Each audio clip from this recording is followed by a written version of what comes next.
young people come to Mind Your Mind to talk about the stigma that exists around mental health and getting healthy. Is there any advice you'd give to them? Um,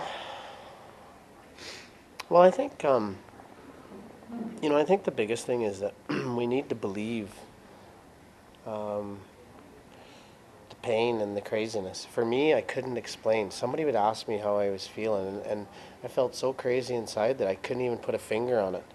Right? So you just like and then you just get more frustrated, and it was like that's you get that crazy feeling inside you can't explain, and see, it's easy to look at somebody with a broken leg and just, oh my God, you poor little thing. You know what I mean? Like, are you ever hurt?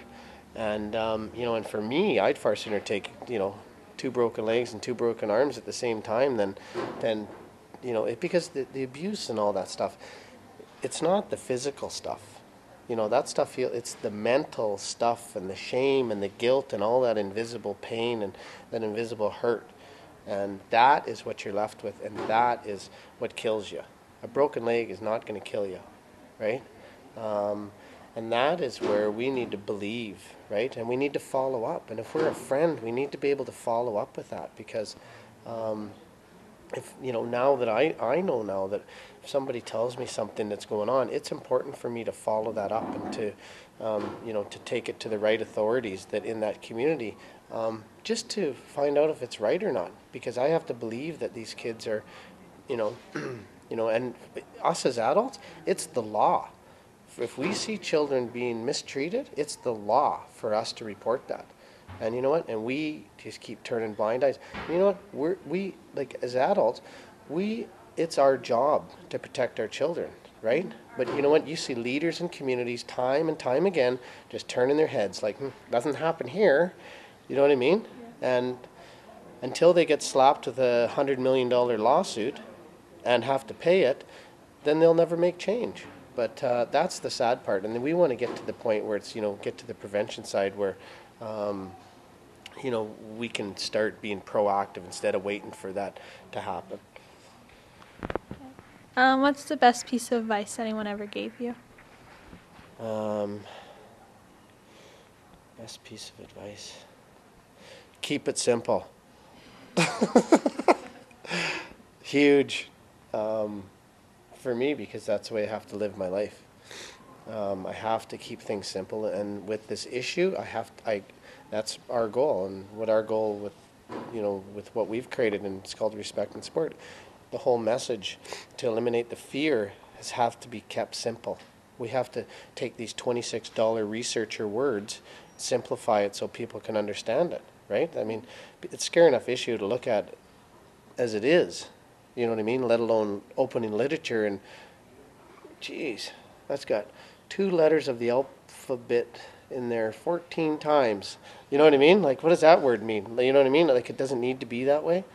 And so for me, keeping it simple is for sure the best advice I've ever had. Okay, you're currently working with the Red Cross and create a program called Respect in Sports. Can you tell us about this program? Yeah, I can. We are a standalone company, Respect in Sport. We deliver the Red Cross's curriculum, but again, we had to simplify the curriculum.